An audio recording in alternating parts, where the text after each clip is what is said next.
नमस्कार दोस्तों, स्वागत है आपका हमारे official YouTube channel GS by Neeraj sir में। कैसे हैं आप सब? मैं उम्मीद करता हूं स्वस्थ होंगे, मस्त होंगे, अपनी तैयारी में व्यस्त होंगे। बट आज का जो वीडियो है बहुत ही महत्वपूर्ण है, क्योंकि आज के इस वीडियो से लगभग 3 से 4 प्रश्न आपके परीक्षा में दिखाई देने वाले हैं।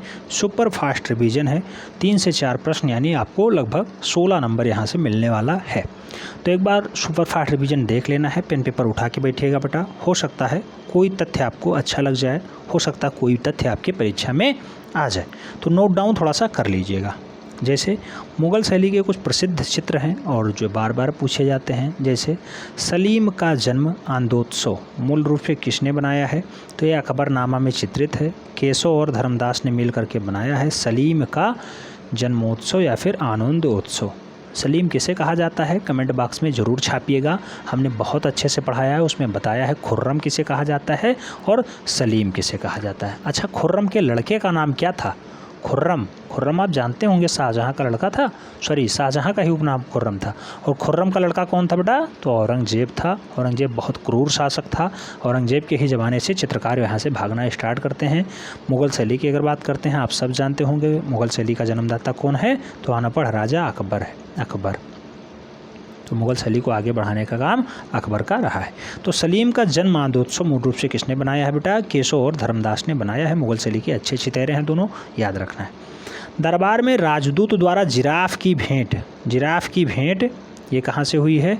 तो तारीख़े ख़ानदानी तैमूरिया द्वारा जो है जिराफ का भेंट किया गया है। मुग़ल शैली में ऐसा दृश्य देखने को मिलता है। रणथंभौर का घेरा मुग़ल कालीन में है, लेकिन अकबरनामा में ये चित्रित है। बहुत ही महत्वपूर्ण डाटा है, याद रखना है। रणथंभौर का घेरा अकबरनामा में चित्रित है। विजयी अकबर का सूरत प्रवेश यानी जो है गुजरात वाला बेल्ट है, तो यह अकबरनामा में चित्रित है। ऐसा दृश्य देखने को मिलता है। बाबर बगीचे में दावत करते हुए, तो बाबरनामा में है।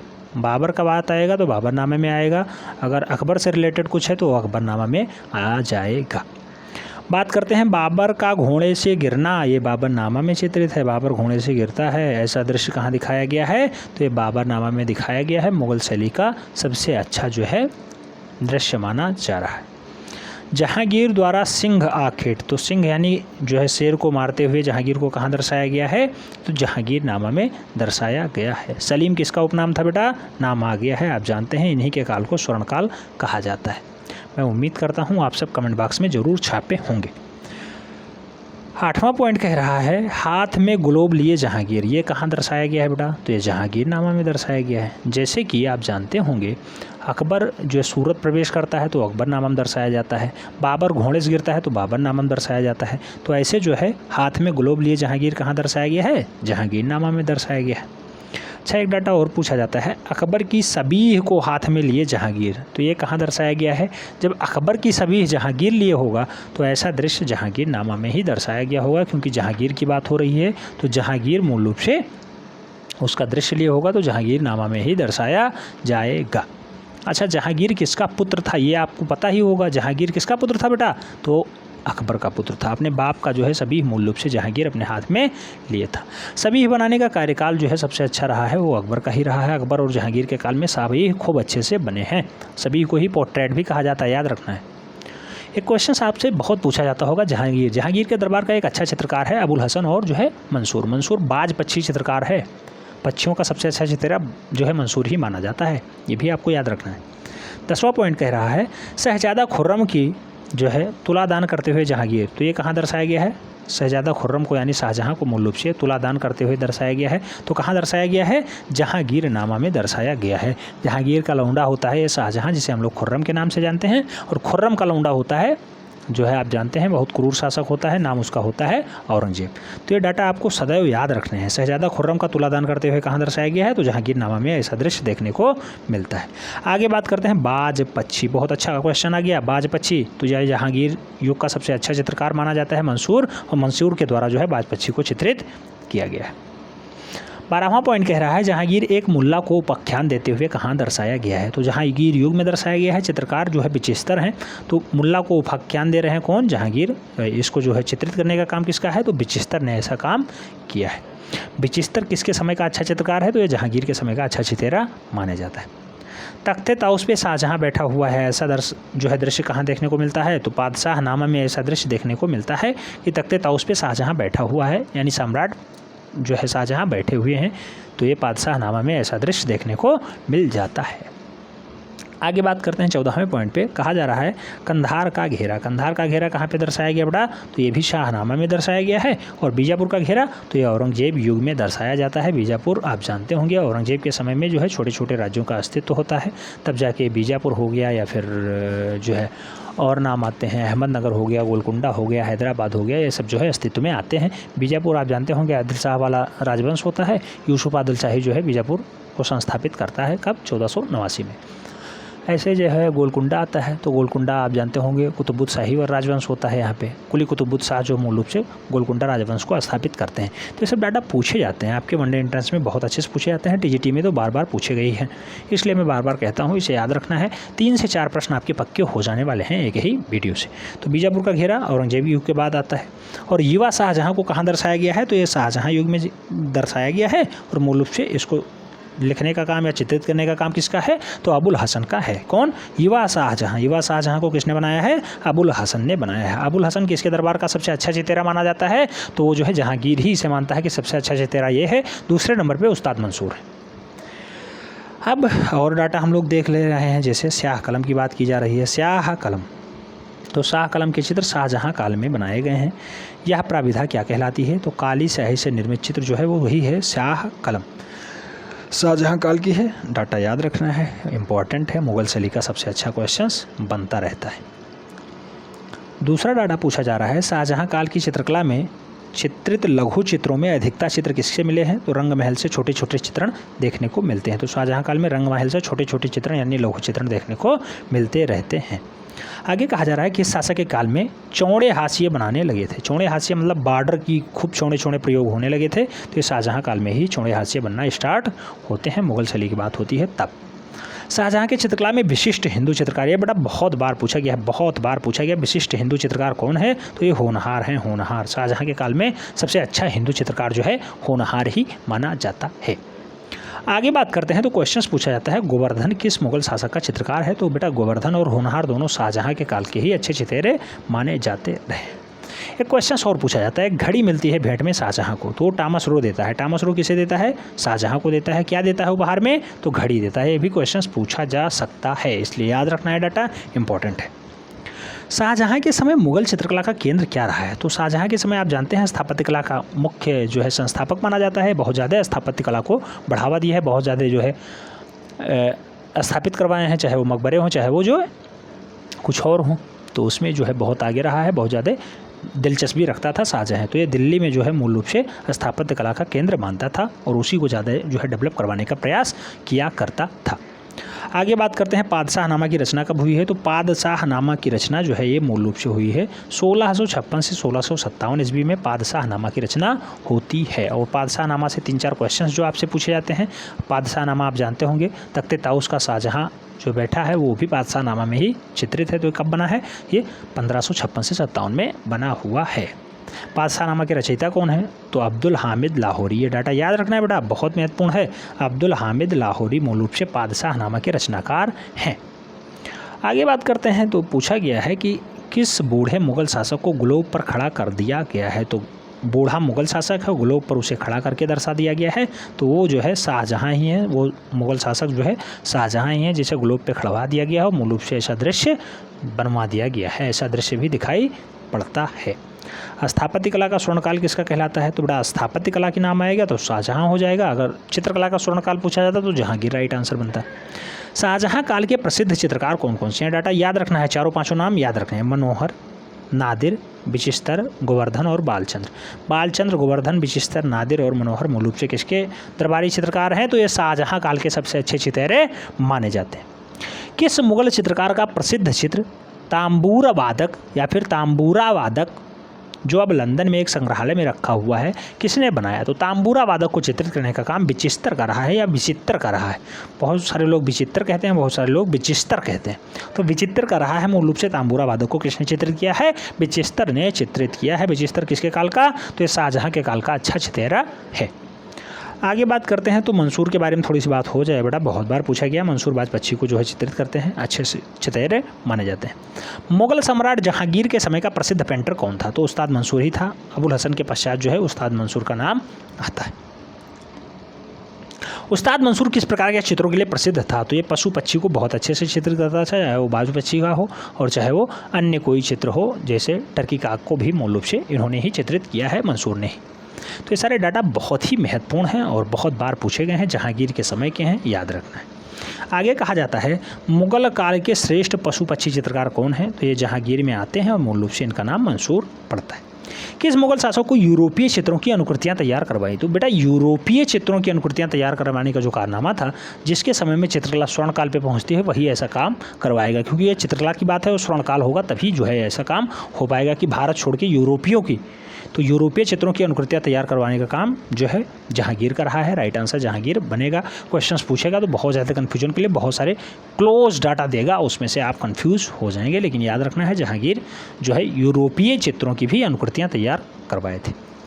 एक डाटा और पूछा जाता है, जहांगीर कालीन भारतीय सुंदरी चित्र किस संग्रहालय में रखा हुआ है? बेटा ये भारतीय सुंदरी चित्र किस काल का है? जहांगीर काल का है। कहाँ पे रखा हुआ है? भारत कला भवन वाराणसी में रखा हुआ है। अच्छा, भारत कला भवन याद रखना है, भारत कला भवन तो वाराणसी, अगर भारत भवन पूछा जाए तो भोपाल। दोनों में जो है कन्फ्यूजन बहुत ज़्यादा होता है, लोग अक्सर कन्फ्यूज रहते हैं, लेकिन आपको सदैव याद रखना है। जहांगीर की चित्रशाला थी बेटा, कहाँ पे थी? इलाहाबाद में स्थापित थी जहांगीर की चित्रशाला। कई बार क्वेश्चंस पूछा गया है, अक्सर लोग जो है कंफ्यूज हो जाते थे, सोचते थे जहांगीर का नाम आता है तो ये तो दिल्ली से होगा, लेकिन इलाहाबाद में थी जहांगीर की चित्रशाला। किसके दरबार में अबुल हसन ने ईसाई विषयों पे चित्र बनाया? तो बेटा अबुल हसन सबसे अच्छा चितेरा मानता था जहांगीर अपने दरबार का, उसके बाद मंसूर का नाम आता था। तो जहांगीर जो है मूल रूप से ईसाई विषयों पे भी चित्र बनवाता है, उसके चितेरे जो है अबुल हसन रहते हैं। आगे बात करते हैं, एक डाटा और बहुत बार पूछा गया है उस्ताद मंसूर के बारे में। मोरनी नामक चित्र है, बहुत फेमस है, जैसे बाज पक्षी का चित्रण है, टर्की काक है, ऐसे जो है मोरनी नामक चित्र है। कहाँ पे रखा हुआ है, किस संग्रहालय में रखा हुआ है? तो लूब्रू संग्रहालय ये पेरिस में है, वहीं पे मोरनी नामक चित्र सुरक्षित रखा हुआ है। आगे बात करते हैं बंगाल शैली नहीं, यही कुल मिला के जो है मुगल शैली से और क्वेश्चंस बनते हैं। जैसे किसने फारसी भाषा में अपनी आत्मकथा तुझके ए जहांगीरी की रचना की? तो तुझके ए जहांगीरी नाम भी जुड़ा हुआ है जहांगीरी, तो जहांगीर ने अपने जो है रचना की थी किस भाषा में? फारसी भाषा में, याद रखना है। कई बार ये क्वेश्चन पूछा जाता है, कन्फ्यूजन के लिए बहुत डाट जो है एग्जैक्ट डाटा देते हैं, अक्सर लोग कन्फ्यूज होकर के गलत ऑप्शन चूज कर लेते हैं। तो फारसी भाषा में तुझके ए जहांगीरी की रचना किसने की है? जहांगीर ने की है। एक क्वेश्चन और बनता है, प्रकृति जानवरों और फूलों के लिए अनन्य प्रेम निम्नलिखित में से किसमें चित्रित किया गया है? तो प्रकृति के साथ, फूलों के साथ और जानवरों के साथ जो अनन्य प्रेम दर्शाया गया है वो तुझके जहांगीरी में ही दर्शाया गया है, जिसकी रचना जहांगीर ने खुद की है। मुगल चित्रकला का स्वर्णकाल कहलाता है बेटा, तो मुगल काल में चित्रकला का स्वर्णकाल जहांगीर का शासनकाल कहलाता है। जहांगीर याद रखना है डाटा। आगे पूछा जाता है किसके मुगल शासन के शासनकाल में पशु पक्षियों का खूब अच्छे से भव्य चित्रण हुआ है? तो भव्य चित्रण पशु पक्षियों का हुआ है, वो हुआ है जहांगीर के शासनकाल में, इसीलिए जहांगीर के शासनकाल को चित्रकला का स्वर्णकाल कहलाया जाता है। ठीक है, तो याद रखना है, डाटा इंपॉर्टेंट। शिकार के चित्र किस शैली में सबसे अधिक बने हुए हैं? तो शिकार के चित्र मुगल शैली में जहांगीर के समय सबसे अच्छे बने हुए हैं, सबसे ज़्यादा बने हुए हैं। अच्छा, कुछ लोग सोच रहे होंगे कि इस बार जो पेड ग्रुप चल रहा है 02 जो बैच सेकंड 2 स्टार्ट हुआ है 19 तारीख से, उसकी जो है वीडियो अब यूट्यूब पे नहीं दिखाई दे रही है। बेटा यूट्यूब पे कुछ वीडियोज़ हैं जो दिखाई देंगी, ज़्यादातर वीडियो जो है वो नहीं दिखाई देंगी, क्योंकि जो लोग पेड कोर्स लिए हैं उनकी डिमांड है कि पेड कोर्स है तो हमें बिल्कुल पेड की तरह रखा जाए, पेड की तरह ही बिहेव किया जाए। तो मैं उम्मीद करता हूँ आप लोग भी जुड़ेंगे। कोई फ़ीस बहुत ज़्यादा नहीं है, ऑफलाइन फ़ीस तो 12-14 हज़ार रुपये है, लेकिन ऑनलाइन फ़ीस आप सर्च कर सकते हैं। सबसे सस्ता और सबसे अच्छा डाटा मैं ही पढ़ा रहा हूँ। मैं अपनी बुराई या अच्छाई नहीं बता रहा हूँ, मैंने जो देखा है, मैं लखनऊ जा कर के देखा हूँ। एक दिन तफरीह लेने का मन था, मैं निकला था, मार्केट में बहुत सारे देखे, उसके बाद भी हमने देखा, उसके बाद हम सोचे कि चलो यार फ़ीस और डाउन करते हैं। 1000 था, 699 हमने उसी दिन कर दिया था, और लगातार तब से आज तक का जो है डाटा चल रहा है।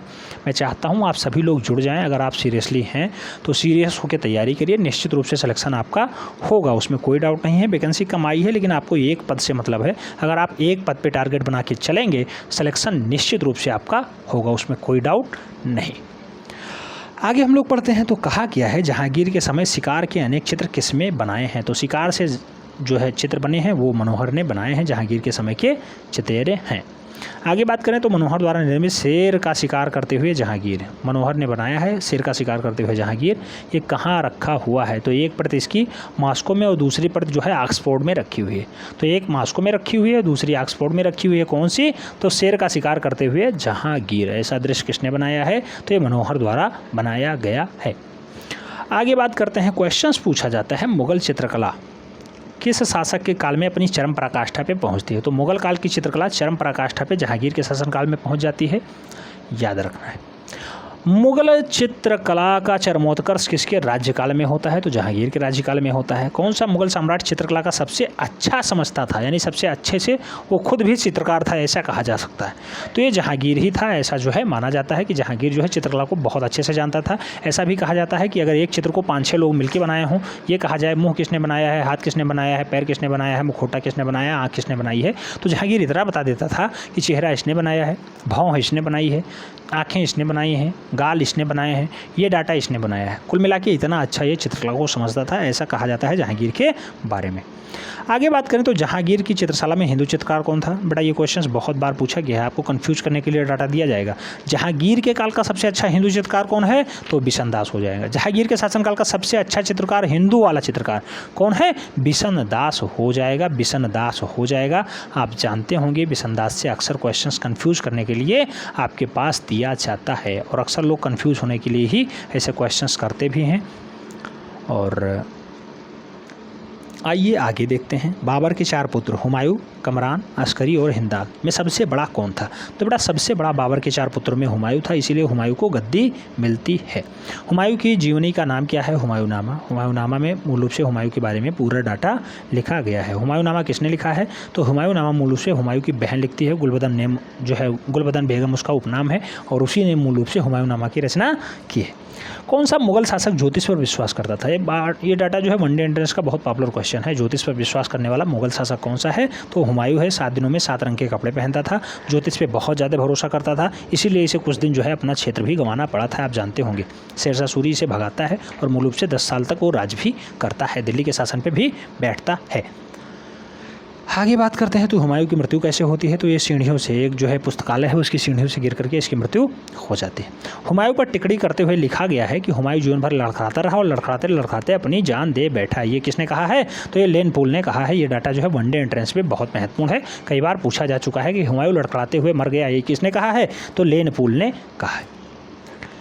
एक डाटा और आपको बहुत कंफ्यूज करेगा, पूछा जाता है ईरानी चित्रकार अबू समद सिराजी और मीर सैयद अली किसके दरबार में मूल रूप से सबसे पहले आते हैं? तो ये कारनामा हुमायूं के दरबार में ही कर पाते हैं। अबू समद सिराजी और मीर सैयद अली ये दोनों चित्रकार हैं, आते हैं हुमायूं के दरबार की शोभा बढ़ाते हैं, और ये डाटा बहुत बार पूछा भी गया है, याद रखना है। अबू समद सिराजी और जो है मीर सैयद अली किसके दरबार के अच्छे चितेरे माने जाते हैं? तो ये जो है हुमायूं के दरबार के अच्छे चितेरे माने जाते हैं। हुमायूं के दरबार के चित्रकार कहाँ के रहने वाले थे? तो ये अबू समद सिराजी और जो है मीर सैयद अली जो है मूल रूप से ईरान यानी फारस वाले बेल्ट से रहने वाले थे। इसके साथ आए थे जब ये जो है यहाँ पे निर्वासित जीवन व्यतीत कर रहा था, उसके बाद जब ये फारस से वहाँ आता है तो इसके साथ ये दोनों चित्रकार भी आ जाते हैं। आगे बात करते हैं, डाटा पूछा गया है हुमायूं ने किस कहानी का चित्रण प्रारंभ करवाया? तो हुमायूं ने मूल रूप से अमीर हमजा कहानी का चित्रांकन स्टार्ट करवाया था। हुमायूं काल के अमीर हमजा कहानी के चित्र किस पर बने हुए हैं? तो सूती कपड़ा पे बना हुआ है। सूती कपड़ा पे अमीर हमजा का जो है चित्र बना हुआ दर्शाया जाता है। हुमायूं जो है मूल रूप से अमीर हमजा की कहानियों को चित्रित करने का काम स्टार्ट करवाता है, और जो है आप जानते ही हैं इसके दरबार के सबसे अच्छे चित्रकार तो ये हैं जो बार बार पूछे जाते हैं। किसने, ये डाटा बहुत बार पूछा गया बेटा, ये स्टार लगा लीजिएगा, किसने कबूतर के पंख कटवा के चित्रकारों से उसकी चित्रकारी करवाई, यानी उसका चित्र बनवाया? तो ये कारनामा, ये कुकृत कार्य जो है हुमायूं ने किया था। एक जगह ये जा रहा था यात्रा पे गया तो बैठा एक जगह छाँव पे बैठा था, आराम से पीपल के नीचे बैठा हुआ है। वहाँ पे आए, इसके बगल एक कबूतर बैठ गया, इसने कबूतर को देखा, तुरंत जो है पकड़वा लिया। पकड़वाने के बाद जो है इसके पंखों को कटवा दिया, कबूतर के पंखों को कटवा करके उसके बाद चित्रकारों से कहा अब इसकी चित्रकारी करो। अब क्या करता, सुल्तान था, सुल्तान का कहना तो सब मानते हैं, मानना पड़ा, फिर उसकी चित्रकारी हुई। ऐसा क्वेश्चन वनडे एंट्रेंस में पूछा गया, साथ में टीजीटी आर्ट में भी पूछा गया। अब जब पूछा जाता है बेटा तो आपको पढ़ना भी है, पढ़ना है तो आपको जो है सिलेक्शन लेना है, तो पढ़ेंगे तभी सिलेक्शन होगा, इसलिए आपको मेहनत करना है। क्वेश्चंस पूछा गया है, स्टार लगा लीजिएगा, डाटा इंपॉर्टेंट है। एक डाटा और पूछा जाता है कि दिल्ली की दीनपनाह नगर विश्व का शरण स्थल नामक एक नगर का निर्माण किसने करवाया था। तो बेटा दीनपनाह नगर को स्थापित या फिर बसाने का काम हुमायूं का रहा है, जबकि स्थापत्य कला में सबसे ज़्यादा योगदान जो है शाहजहां का रहा है, आप जानते ही। बूंदी शैली का प्रमुख चित्रकार कौन है। बहुत महत्वपूर्ण डाटा आ गया बेटा। बूंदी शैली आप जानते होंगे, कांगड़ा बसोली शैली तो पहाड़ी शैली के अंतर्गत आ जाती हैं, लेकिन बूंदी, कोटा, किशनगढ़, जयपुरी शैली ये राजस्थानी शैली के अंतर्गत आती हैं। क्वेश्चन आ गया राजस्थानी शैली से, डाटा बताइएगा। बूंदी शैली का प्रमुख चित्रकार कौन कौन सा है। तो सूरजन, नाम याद रखना बेटा, सूरजन, रामलाल, साधुराम और अहमद अली, ये जो है नाम महत्वपूर्ण है। बूंदी शैली के अच्छे चितहरे माने जाते हैं। रामलाल और सूरजन बहुत बार पूछे जा चुके हैं। आगे देखते हैं, बूंदी लघु चित्र शैली में कौन सा प्रारंभिक माना जाता है। तो रागदीप का चित्रण मूल रूप से बूंदी का सबसे पहला चित्र मान लिया जाता है, प्रारंभिक दृश्य चित्र मान लिया जाता है, याद रखना है डाटा। बूंदी के लघु चित्रों का प्रमुख विषय क्या रहा है। तो बूंदी के लघु चित्रण यानी छोटे चित्रों का प्रमुख विषय रागमाला ही रहा है, रागमाला। नेक्स्ट, रागमाला दृश्यों के चित्रों के रूप में बूंदी के आरंभिक चित्र कहाँ बने हुए हैं। तो ये चुनार में बने हुए हैं। रागमाला चित्रण जो है बूंदी की शैली के हैं और ये चुनार पत्थरों से बने हुए हैं। राग दीपक चित्र किस शैली का बना हुआ है। राग दीपक जो है आप जानते ही हैं बूंदी शैली का बना हुआ है, कई बार हम लोग देख चुके हैं। बूंदी शैली के चित्रों में किस प्रकार के रंगों का प्रयोग अधिक किया गया है। तो सोना चांदी रंगों का प्रयोग बूंदी शैली में खूब हुआ है। चुनार पत्थरों से बनाया गया है, सोना चांदी के रंगों का प्रयोग खूब अच्छे से किया गया है। आगे बात करते हैं बूंदी शैली। आप जानते होंगे बूंदी शैली में सर्वप्रथम किस राजा ने चित्रकार नियुक्त किए। तो सबसे पहले शत्रुसाल ने मूल रूप से अपने दरबार में चित्रशालों को यानी चित्रकारों को नियुक्त किया, उनको बैठाया, उनसे जो है चित्रकारी करना स्टार्ट करवाया। बूंदी चित्रकला शैली का जो है रंग योजना कैसा रहा है। तो ये चटकोली रंग रहे हैं, यानी खूब चटक मटक रंगों का प्रयोग यहाँ पे होता था। भारतीय लघु चित्रों में बूंदी शैली का उत्कर्ष किसके समय माना जाता है। तो ये क्वेश्चंस बहुत बार पूछा गया है, स्टार लगा लीजिएगा। राव उम्मेद सिंह के समय में बूंदी शैली का उत्कर्ष मान लिया जाता है। राव उम्मेद सिंह इसके राइट आंसर बन रहे हैं, याद रखना है। 1739 से 1710 तक इनका जो है कार्यकाल रहा है। राजा उम्मेद सिंह का बूंदी शैली के अच्छे चितहरे हैं और मूल रूप से अच्छे राजा भी माने जाते हैं। नेक्स्ट, बूंदी शैली को प्रोत्साहन मिला है। तो राव सूरजन सिंह के समय में प्रोत्साहन मिला है, राव उम्मेद सिंह के समय में बूंदी शैली अस्तित्व में आती है। बूंदी शैली के चित्रकारों का प्रिय विषय क्या रहा है। तो रात्रि दृश्यों के चित्र मूल रूप से सबसे प्रिय विषय रहे हैं। बूंदी शैली के चित्रों के, बूंदी शैली के चित्रकारों का जो है चित्रण रात्रि दृश्यों पर ज़्यादातर आधारित रहा है, केंद्रित रहा है। बूंदी शैली का एक चित्र है जो है दूज का चांद देखता प्रेमी युगल। तो दूज का चांद देखता प्रेमी युगल किसने चित्रित किया है। ये मोहन ने चित्रित किया है, ध्यान रखना है। जो है बूंदी शैली का अच्छा चित्रकार माना जाता है मोहन, और एक चित्र है इसका बहुत फेमस हुआ है, दूज का चांद देखता प्रेमी युगल, तो मोहन ने चित्रित किया है, याद रखना है। चित्रकला का कौन सा स्कूल राजस्थान का है। तो ये बूंदी माना जाता है, ठीक है, बूंदी। आगे बात करते हैं, किशनगढ़ के चित्र शैली के संस्थापक कौन मांगने जाते हैं। तो आप जानते होंगे नागरी दास को किशनगढ़ शैली के चित्रों के संस्थापक मान लिए जाते हैं। किशनगढ़ शैली का संस्थापक नागरी दास माना जाता है। किशनगढ़ शैली की चित्रकला किस राजा के समय में प्रसिद्ध होती है। तो सामंत सिंह के समय में। किशनगढ़ चित्रण शैली किस राज्य से संबंधित है। राजस्थान राज्य से संबंधित है। किशनगढ़ के कवि, कलाकार, कलामर्मा के शासक का नाम बताइए। सामंत सिंह बताइएगा।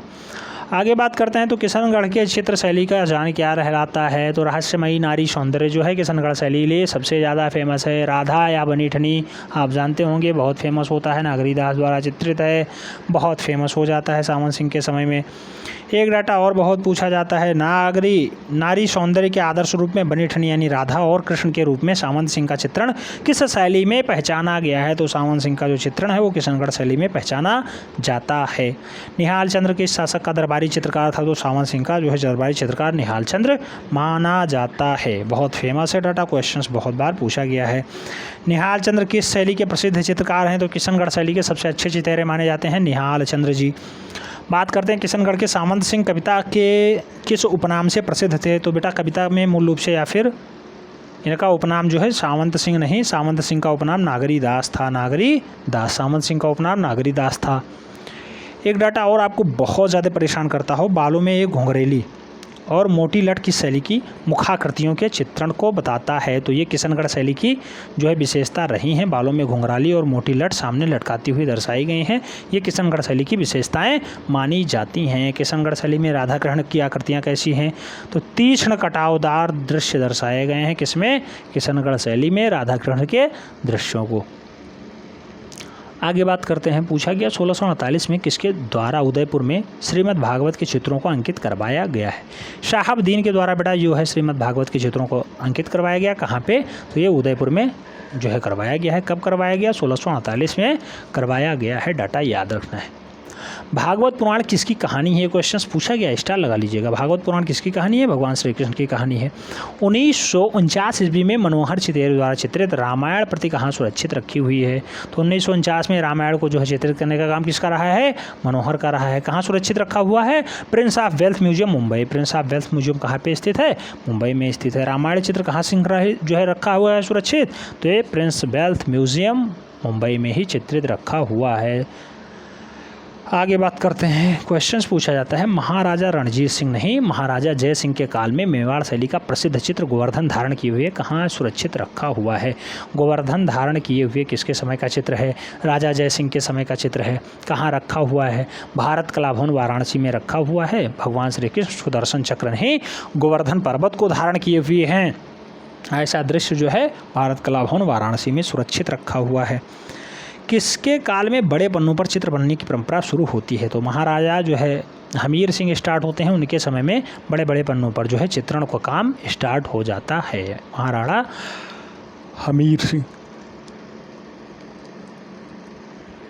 किसके समय में किसके शासक काल में समय में भित्ति चित्रण का निर्माण सबसे ज़्यादा हुआ है? तो महाराणा भीर सिंह के जो है भीम सिंह आते हैं, राजस्थानी शैली के अच्छे चित्रकार माने जाते हैं, अच्छे शासक माने जाते हैं। इनके समय में सबसे ज़्यादा जो है चित्रण का काम यानी दीवारों पे चित्रण का काम हुआ है। भित्ति चित्रण का काम सबसे ज़्यादा कहाँ हुआ है? तो महाराणा भीम सिंह के समय में हुआ है। मेवाड़ शैली का उत्कर्ष पूछा जाता है, कब से कब तक का है? तो 1600 से 1700 ईस्वी के मध्य का मूल रूप से मान लिया जाता है मेवाड़ शैली का उत्कर्ष। किसके शासनकाल में राजस्थानी स्थापत्य कला का स्वर्ण युग बनता है? तो राणा कुंभा के समय में राजस्थानी स्थापत्य कला स्वर्ण युग के साथ जाती है। यानी सबसे ज़्यादा स्थापत्य कला का काम राणा कुंभा के समय में ही हुआ है। आगे बात करते हैं विष्णु स्तंभ के बारे में या फिर विजय स्तंभ के बारे में। विश्व विख्यात विजय स्तंभ का निर्माण 1448 ईस्वी में, डाटा याद रखना है 1448 में। कहाँ पे हुआ है? चित्तौड़गढ़ किले में हुआ है। किसने करवाया है? राणा कुंभा ने करवाया है। भगवान विष्णु को समर्पित है विजय स्तंभ। उसकी लंबाई क्या है बेटा? तो 122 फीट है या फिर 37.19 मीटर। ये डाटा याद रखना है, 37.19 मीटर या फिर 122 फीट जो है भगवान विष्णु को समर्पित है। कौन? विजय स्तंभ। याद रखना है डाटा। लंबाई इसकी कई बार पूछी गई है। विजय स्तंभ किसने बनवाया है? राणा कुंभा ने बनवाया है। कब बनवाया है? 1448 में बनवाया है। विजय स्तंभ का वास्तुकार कौन था? तो सूत्रधर जयता। सूत्रधर जयता, यह डाटा याद रखना बेटा। सूत्रधर जयता ने जो है विजय स्तंभ को बनवाया था, जो भगवान विष्णु को समर्पित है और 122 फीट उसकी ऊंचाई है। महाराणा कुंभा द्वारा चित्रित ग्रंथ कौन सा है? तो संगीत राज को मूल रूप से महाराणा कुंभा ने चित्रित करवाया है, चित्रित किया है। मूल रूप से आप जानते हैं महाराणा कुंभा वही हैं जिन्होंने विजय स्तंभ का निर्माण करवाया था 1448 ईस्वी में। राणा सांगा के पुत्र भोजराज का विवाह किससे संपन्न होता है? राणा सांगा के पुत्र हैं भोजराज, उनका विवाह जो है मूल रूप से मीराबाई से संपन्न हो जाता है। तो यहाँ पे हम लोगों ने मुगल शैली को पढ़ा है। मुगल शैली के साथ साथ जो है सुपर फास्ट रिवीजन किया है राजस्थानी शैली का भी, और बूंदा कोटा जो है शैलियाँ आती हैं उनको भी देखने का प्रयास किया है। तो यहाँ से निश्चित रूप से 3 से 4 प्रश्न आपको हर जगह देखने को मिलेंगे, उसमें कोई डाउट नहीं है। एक प्रश्न 4 नंबर का होता है, आप जानते ही हैं। तो सीरियसली लीजिएगा, पेन पेपर उठा के बैठिएगा, नोट डाउन कर लीजिएगा। मैं ऐसी उम्मीद रखता हूँ आपने नोट डाउन किया होगा। हमने एक क्वेश्चन पूछा था, उसका राइट आंसर आप लोग कमेंट बॉक्स में ज़रूर देंगे। मिलते हैं नेक्स्ट वीडियो में, तब तक के लिए जय हिंद।